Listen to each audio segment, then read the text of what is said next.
ठीक है, यहाँ पे आपने Apache server and MySQL start करना है। ठीक है, देन इसके बाद आप गूगल पे जाओगे, जो क्रूम है आप अपना क्रूम खोलो, फायरफॉक्स खोलो। ठीक है, आप दोनों में से कोई भी ओपन कर सकते हो। मैंने यहाँ लिखा है लोकल होस्ट 82, किस लिए लिखा है क्योंकि यहाँ पे 82 मौजूद है। ठीक है, PHP माय एडमिन।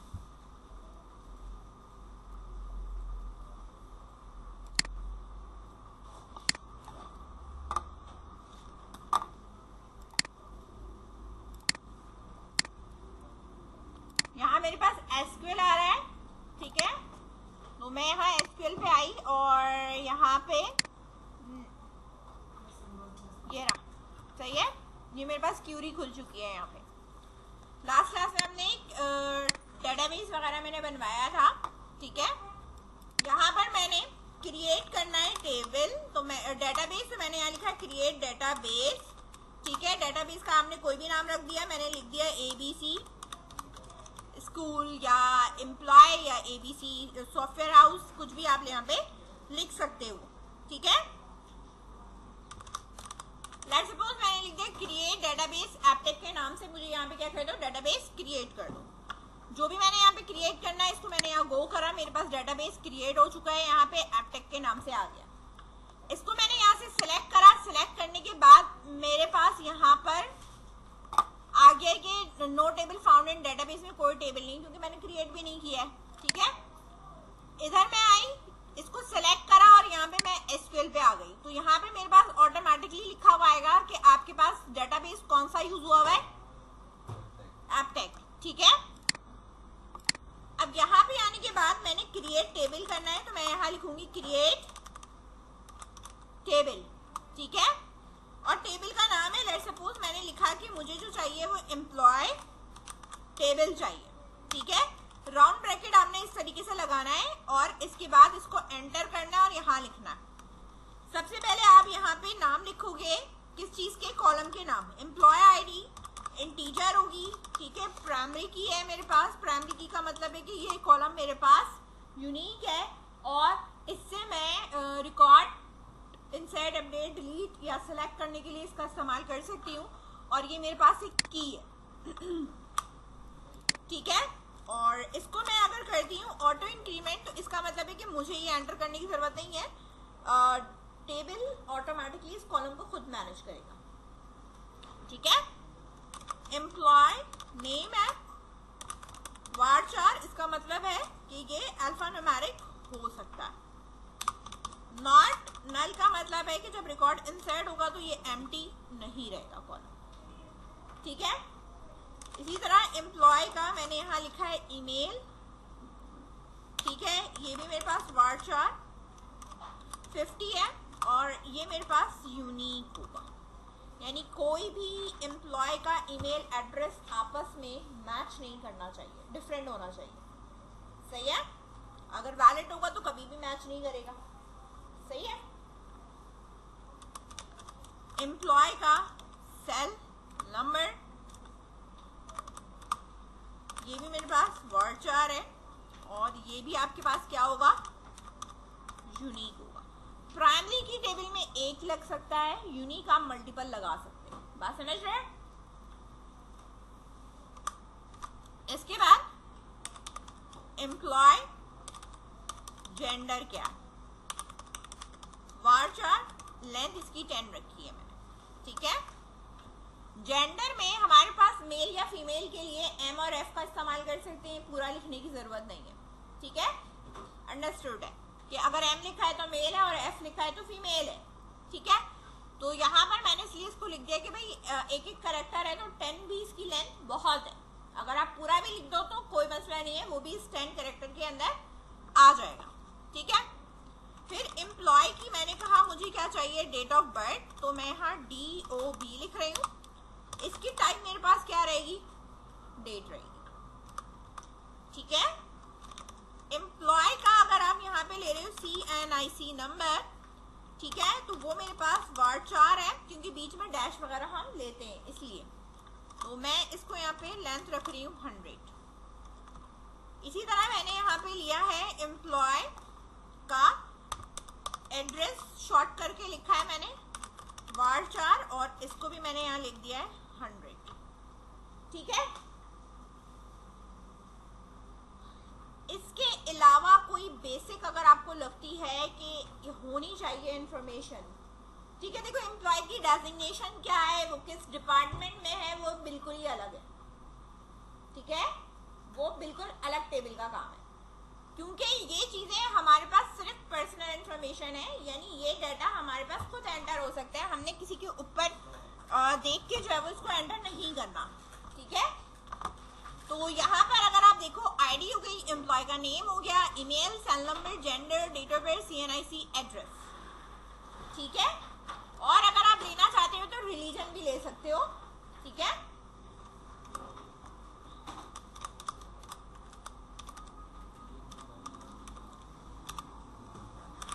ये भी मेरे पास वार्चार है और इसकी लेंथ मैंने रखी है 25, सही है, इनफ है आई थिंक। ये मैंने यहाँ पर टेबल बनाया, इसी के नीचे मुझे जो और टेबल बनाने हैं वो मैं यहाँ बना सकती हूँ, क्रिएट टेबल, ठीक है। एक दफा लिखकर भी आप एक साथ एग्जीक्यूट कर सकते हो, ठीक है। तो पहले वो वाली टेबल की क्यूरी हम लिखेंगे जिसके अंदर कोई फॉरेन की नहीं है, सिर्फ प्राइमरी की और ये यूनिकनेस दी हुई है, ठीक है। मैंने अब जो टेबल क्रिएट करना है वो मुझे क्रिएट करना है कौन सा, मेरे प्रोजेक्ट का हो सकता है, ठीक है, मेरे पास सैलरी का हो सकता है, इस तरह का मेरे पास यहाँ पे हो सकता है। तो मैं यहाँ पे अभी बना रही हूँ सैलरी का, सही है, राउंड ब्रैकेट देन टर्मिनेटर,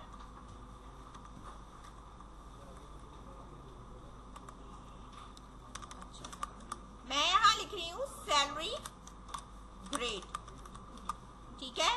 ये मेरे पास वार्चार है 10 है और ये मेरे पास प्राइमरी की है, ठीक है। ये क्या है, मेरे पास प्राइमरी की है, सही है। तो जो चीज वार्चार होती है वो ऑटो इंक्रीमेंट नहीं हो सकती, वो ऑटो इंक्रीमेंट नहीं हो सकती। सैलरी अमाउंट ये आप रख सकते हो डबल में, ठीक है, क्योंकि ये क्या है, पैसे हैं आपके, ठीक है। और इसको मैंने लिख दिया नॉट नल, ठीक है। सैलरी अमाउंट क्या है, अमाउंट है, शॉर्ट में ऐसे ही लिखते हैं, ठीक है। इसके बाद सैलरी के अंदर इस ग्रेड के बंदे को अगर कोई अलाउंस मिला हुआ है, ठीक है, कोई अलाउंस मिला हुआ है तो वो भी अगर आप चाहो तो इसमें रख सकते हो कि इस ग्रेड के बंदे को अगर कोई मेडिकल मिला हुआ है या कोई अलाउंस मिला हुआ है तो वो क्या मिला हुआ है, ठीक है। तो मैं यहाँ लिख सकती हूँ कि भाई मेडिकल अमाउंट अगर कोई है तो वो भी आपके पास किस में आ जाएगी, डबल में आ जाएगी, ठीक है। और कोई अलाउंसेस अगर है, अलाउंसेस के अंदर ये होता है हमारे पास,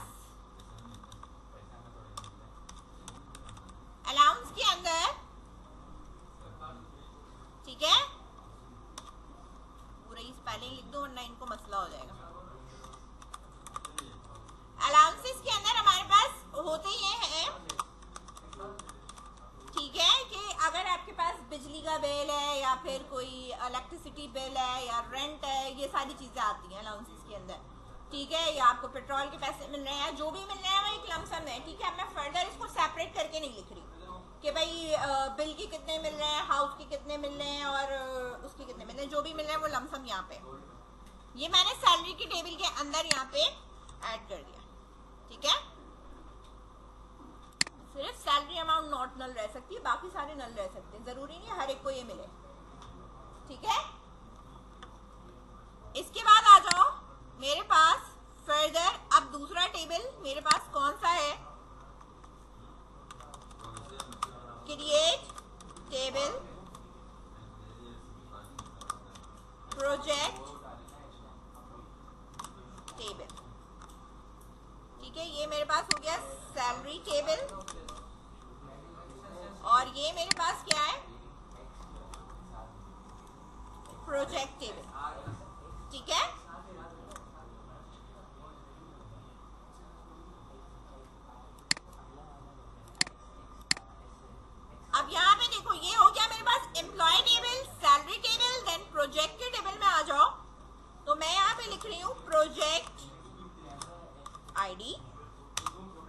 इंटीजर है, प्राइमरी की है, ठीक है, और ये ऑटो इंक्रीमेंट हो सकती है क्योंकि ये क्या है, इंटीजर है।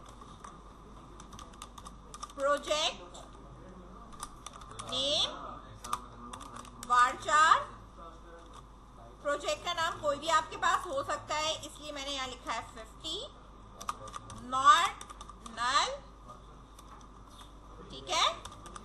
प्रोजेक्ट कोई डिस्क्रिप्शन अगर देनी है तो आप इसकी डिस्क्रिप्शन दे सकते हो कि एक्चुअली ये प्रोजेक्ट हमारे पास है किस फील्ड का, ठीक है। तो यहाँ पर मैं इसको 100 कर दूंगी, ठीक है। डिस्क्रिप्शन आप दे सकते हो कि किस फील्ड से, किस टेक्नोलॉजी से रिलेट करता है। एक और चीज हमने इसमें फर्दर और ऐड करी है, मैंने प्रोजेक्ट स्टार्ट डेट, कि प्रोजेक्ट की स्टार्ट डेट हमारे पास क्या है और एंड डेट क्या है, ठीक है। या आप कह लो, सिंपल कह लो ड्यूरेशन, जिसमें हम मंथ्स लिख देंगे, ठीक है, कि 1 ईयर है, 2 ईयर है, वो ज्यादा बेटर है। स्टार्ट और एंड नहीं लिख रहे वरना फिर वो फिक्स हो जाती है, ठीक है ना। तो मैं यहाँ लिख देती हूँ ड्यूरेशन, और ड्यूरेशन ऐसी बात है हम varchar में ही बताएंगे, 1 मंथ 2 मंथ जो भी है, ठीक है। इस तरीके से ये प्रोजेक्ट का मेरे पास टेबल बन जाएगा, ठीक है। बाकी के जो टेबल बनेंगे वो फॉरेन कीज के लिए बनेंगे, यानी इनको आपस में कनेक्ट करने के लिए बनेंगे। बात समझ रहे हैं, ठीक है। तो अभी आपने सिर्फ ये टेबल बनाने, अगर किसी ने नहीं बनाए तो वो ये बना ले। ये क्यूरी मैं अपने पास कॉपी कर लूं पहले, फिर मैं नोटपैड खोल लूंगी, वहां से देख लेना। यहाँ पर अब मेरे पास ये 3 टेबल है, मैंने यहाँ पे इसको क्या करा, गो। जैसे ही मैंने गो करा, तीनों टेबल बन गए, बने इधर, ठीक है।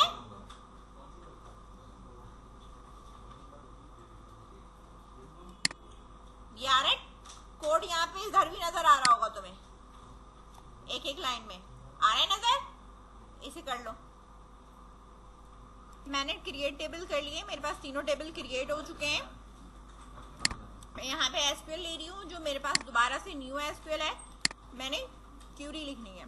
एम्प्लॉय का जो भी टेबल है, यहाँ पे मैंने लिखा है select static from employ table. Select static का मतलब है कि मुझे पूरे टेबल का सारा रिकॉर्ड और सारे कॉलम का डाटा चाहिए, ठीक है। किस टेबल में से चाहिए, एम्प्लॉय के। सिलेक्ट का मतलब है सब कुछ उठा के लेके आना है, कहां से, एम्प्लॉय के टेबल से। इधर मैंने इसे गो करा तो इसने सारा डाटा उठाकर लाया नहीं आया, लेकिन डाटा इसमें हमने अभी रखा नहीं है, तो मेरे पास सारे कॉलम्स आ रहे हैं विद नो डाटा, ठीक है। क्यूरी बॉक्स में मैं वापस आई, अब मैंने ये कहा मुझे इंसर्ट करना है, किसमें, एम्प्लॉय टेबल के अंदर, और जो मेरी वैल्यूज हैं वो क्या हैं, ठीक है, यहां पर बताना है। एम्प्लॉय टेबल को मैंने यहाँ एक्सपेंड करा, यहाँ मेरे पास कॉलम एक्सपेंड हुए, मेरे पास क्या क्या चीजें हैं ये देखो आगे पीछे नजर आ रहा है कॉलम्स। लेकिन आप जब रिकॉर्ड इंसर्ट करोगे तो आप किससे इंसर्ट करोगे, सीक्वेंस से इंसर्ट करोगे। अगर आप सीक्वेंस से इंसर्ट नहीं करोगे तो आप यहाँ पर कॉलम की सीक्वेंस बताओगे कि किस सीक्वेंस से आपने कौन सी वैल्यू पास करनी है। बात समझ में आई, 2 तरीके से कर सकते हो। तो अभी मैं बाय डिफॉल्ट जो कर रही हूँ वो मैं ये कर रही हूँ, सीक्वेंस से कर रही हूँ, ठीक है। किससे करूंगी, सीक्वेंस से। सीक्वेंस में मेरे पास पहले एम्प्लॉय क्या मौजूद है, आईडी। आईडी मैंने देनी नहीं है, ठीक है। आईडी क्या करनी है, मैंने प्रोवाइड नहीं करनी। इसके बाद नेम है, देन ईमेल है मेरे पास। तो मैंने यहाँ वैल्यूज में कहा आईडी मेरे पास अभी कुछ भी नहीं है, नेम है और फिर ईमेल है। नेम में मैं यहाँ लिख रही हूँ अली, ईमेल में मैंने लिखा ali@gmail.com, सही है। इसके बाद आपके पास क्या मौजूद है वो आप देख लो, ठीक है। मैंने कहा इसके बाद मेरे पास क्या मौजूद है, नेम है, ईमेल है, सेल नंबर है, ठीक है। तो सेल नंबर, उसके बाद क्या है, जेंडर। तो सेल नंबर हम इस तरह दे रहे हैं 0321-67। जेंडर है मेरे पास, मैंने यहाँ लिख दिया मेल, ठीक है। इसी तरीके से मेरे पास यहाँ पे आ गया date of birth CNIC, date of birth,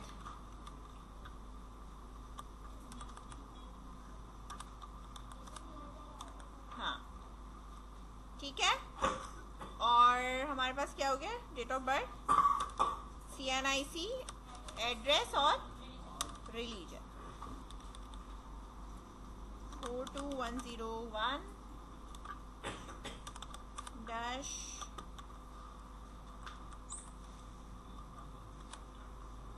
ठीक है। आई थिंक सो इतने ही होते हैं। और इसके बाद है हमारे पास address, block A, north Nazimabad, Karachi, और रिलीजन इस्लाम, ठीक है। ये मेरे पास क्या है, ठीक है।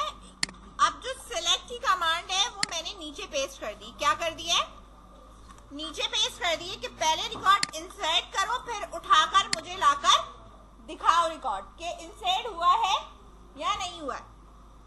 मैंने अब यहाँ पर इस वाली कमांड को कर दिया यहाँ से गो, रिकॉर्ड इंसर्ट हुआ है, और इंसर्ट होने के बाद मेरे पास यहाँ पे डिस्प्ले में भी आ रहा है। अगर आपने कोई दूसरा रिकॉर्ड इंसर्ट करना है, क्यूरी आपके पास एज इट इज एज लिखी हुई है, नाम चेंज कर दो यहाँ पे, ठीक है, इस तरह।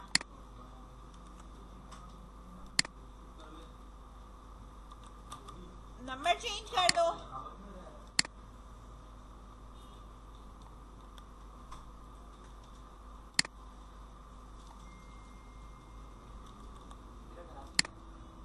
ठीक है, एड्रेस चेंज कर लो। और इसके बाद यही तुम्हारे पास है, ठीक है, क्यूरी है तुम्हारे पास, इसको अगेन गो कर दो तो तुम्हारे पास यहाँ दूसरा रिकॉर्ड आ जाएगा, सही है।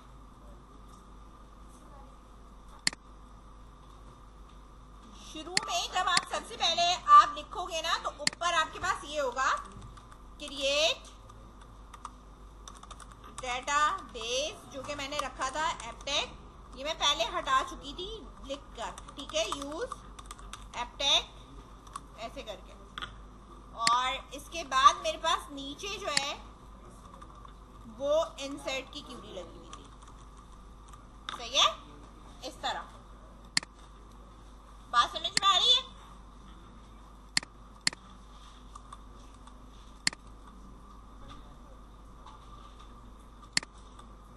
इंसर्ट है, देन मेरे पास यहाँ पे सिलेक्ट है। अब जितनी दफा आपने इंसर्ट करना है, आप वैल्यूज चेंज कर देना है, एग्जीक्यूट कर देना है, रिकॉर्ड डेटाबेस में जाता जाएगा। अभी एम्प्लॉय टेबल में क्या है, सैलरी टेबल में करेंगे, तो हम यहाँ पे क्या लिखेंगे, सैलरी टेबल, वैल्यूज उसके हिसाब से देंगे, समझ रहे हैं।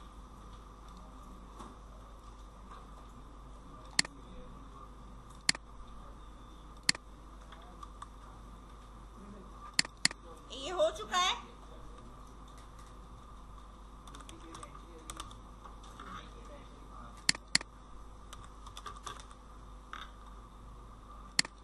ये हो गया फीमेल,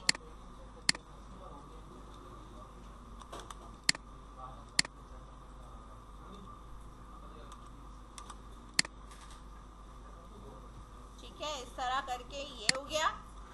इसके नीचे मैंने लिखा insert into salary table values, ठीक है। सैलरी टेबल के अंदर मैं आपको एक बात अच्छे से बता दूं, सैलरी टेबल के अंदर कोई ऑटो इंक्रीमेंट नहीं है, ठीक है।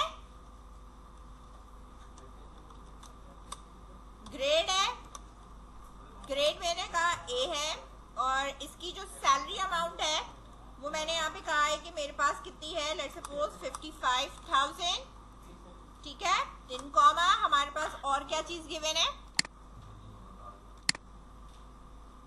हमारे पास मेडिकल था, देन हमारे पास अलाउंसेस थे, तो मेडिकल में मैंने कह दिया यहाँ पे है 10,000 और अलाउंसेस कुछ भी नहीं है, 0 है। ठीक है, 0 भी लिख सकते हैं और यहाँ पे नल भी लिख सकते हैं, दोनों लिख सकते हैं। ठीक है, और इसके बाद यहाँ पे टर्मिनेटर लगाकर मैं लिख दूंगी सेलेक्ट, ठीक है, स्टैटिक फ्रॉम सैलरी टेबल, और इसको भी आप यहाँ पे क्या कर सकते हो, गो कर सकते हो। अच्छा, वो कह रहा है डुप्लीकेट एंट्री हुई है इस वाले फोन नंबर की, 82, क्योंकि यूनिक है ना तो डुप्लीकेट नहीं हो सकती। ठीक है, यहाँ पे ये वाला टेबल आ गया मेरे पास। ठीक है, और उसके नीचे ये वाला टेबल आ गया। ठीक है, इस तरह शो क्यूरी बॉक्स, ये रहा की टेबल में। मुझे अगर मल्टीपल रिकॉर्ड इंसर्ट करना है ना एक साथ, सही, ये भी देख लो।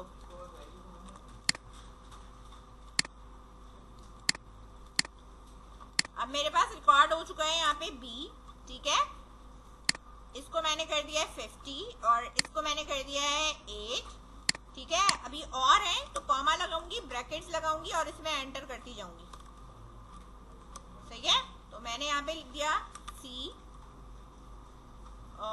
45,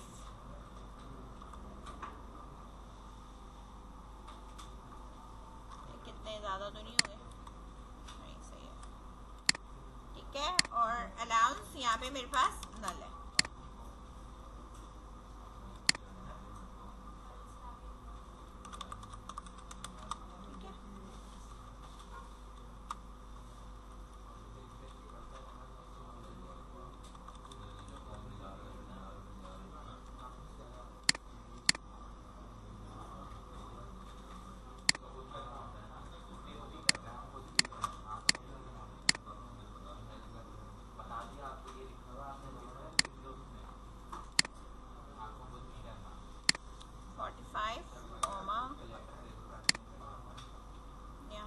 मेरे पास 7,000 कॉमा। ठीक है, इस तरह आप इसको लिख सकते हो। एक हो गया मेरे पास, ये 2 हो गया। इसी तरीके से मैंने कॉपी करा, डी सी डी ई, सही है। 45 हो गया, 40 हो गया, 9। क्या ग्रेड सेम हो सकती है, लेकिन रिकॉर्ड हमारे पास हमेशा यूनिक ही रहेगा। नहीं, रिकॉर्ड सैलरी के टेबल में मेरे पास डुप्लीकेट नहीं होगा। अभी मैंने किसी एम्प्लॉय को थोड़ी असाइन किया है, ये तो मेरे पास रिकॉर्ड है कौन कौन से ग्रेड्स हैं सैलरी के और कौन कौन सी सैलरीज इनको मैं असाइन करूंगी। ठीक है, तो यहाँ पर अभी हमने ये काम किया है। ऊपर वाला मैं अभी यहाँ से इसको हटा दे रही हूँ। सिर्फ मेरे पास क्या है, मल्टीपल अगर आपने करना है तो आप इस तरीके से वैल्यूज के आगे कॉमा दे के इस तरह लिख सकते हो। ठीक है, और इसको मैंने यहाँ पे कर दिया है गो। अब ये मल्टीपल रिकॉर्ड्स यहाँ पे आ गए। ठीक है,